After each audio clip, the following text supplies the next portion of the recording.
Salut à tous, ravi de vous retrouver sur canalturf.com pour évoquer le programme de ce jeudi 6 juillet. Le Quintet aura pour cadre l'hippodrome d'Anguin. Il s'agira du prix de la Porte de Charenton, une épreuve qui rassemble des trotteurs d'âge. Mon préféré pour cette course sera le numéro 18 au Fort de Mire. Selon moi, il constitue une bonne base de jeu. C'est un cheval qui s'est permis le luxe de signer 4 victoires consécutives cet hiver à Vincennes. Le cheval vient de prouver sa forme, il est confirmé dans les quintets, déjà 2 victoires et une place pour lui en 6 quintets courus. Bref, même s'il découvre l'hippodrome d'Anguin, il s'annonce redoutable pour le succès.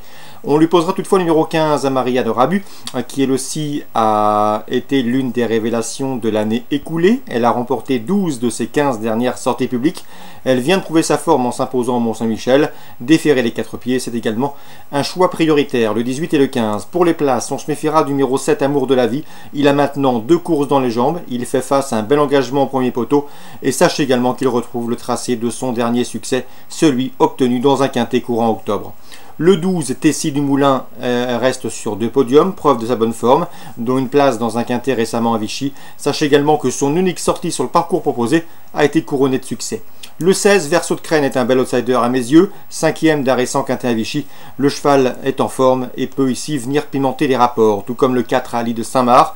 Le cheval a mieux couru que ne l'indique son dernier classement brut à Laval. Il a déjà gagné sur ce parcours et sera confié aux soins de Franck Nivard, on s'en méfiera. Le 8, c'est Uriano Hamlin. Uriano Hamlin qui n'est pas des plus sages, il a été disqualifié à 3 reprises lors de ses 4 dernières courses, et pourtant il a de la qualité. À la faveur d'un bon parcours, se protéger d'André Le Courtois peut venir corser les rapports, tout comme son compagnon d'entraînement, plutôt sa compagne d'entraînement, le numéro 2, Armada des Îles, qui n'a pas gagné certes depuis le mois de décembre 2015, ça commence à dater, mais qui vient de prouver sa forme sur les programmes de Laval, où il s'est classé 5e, et qui bénéficiera des bons soins de Eric Raffin. Donc attention à elle, c'est également une chance à ne pas négliger.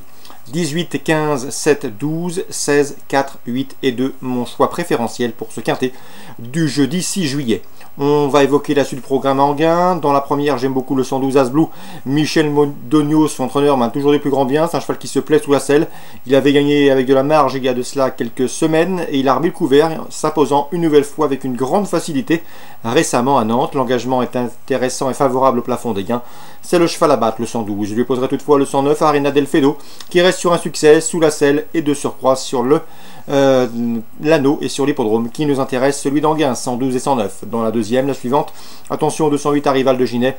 Elle est confirmée à ce niveau et à mon avis encore un peu de marge dans les tournois de ce genre, se réserver aux drivers amateurs. On garde. On lui associera toutefois le 202 Uno Paradisio qui vient de trouver sa forme lui en Hollande et plus précisément sur l'hippodrome de Volvega. 208, 202. Concernant la quatrième, attention 408 Enigma Jet. L'engagement est bon, elle n'affronte que des juments et que des pouliches, elle vise ici et peut parfaitement signer une 3e victoire consécutive sous la selle. Concernant Dax en Réunion 3, j'ai ciblé la 6e course, une épreuve réservée à des Gentlemen Riders et cavalières. Le 604, Vision des Aigles, s'annonce redoutable, le lot est largement sa portée en valeur théorique. On lui toutefois associera le 601 Simiste, il a 9 ans mais il est toujours un gambe et il dispose ici d'une belle chance théorique. 604 et 601 pour Dax en Réunion 3. On termine par Vichy Réunion 4. 2 courses ciblées, la deuxième et la troisième. Dans la deuxième, priorité au protégé de Mathieu Abrivard, le 207 Crazy Whale et 208 Crollo d'Omblay. C'est vrai qu'ils devront composer avec des numéros peu enviables derrière les ailes de l'Autostar, de surcroît sur le Mike, c'est 109 mètres, mais a priori, ils ont largement la pointure d'un lot comme celui-là. Donc les compagnons d'entraînement 207-208 peuvent se tailler la part de Lyon dans ce deuxième rendez-vous vichysois. Dans la suivante, j'aime beaucoup le 309 Ambré Ludoise, qui retrouve le tracé sur lequel elle s'est imposée le 19 juin.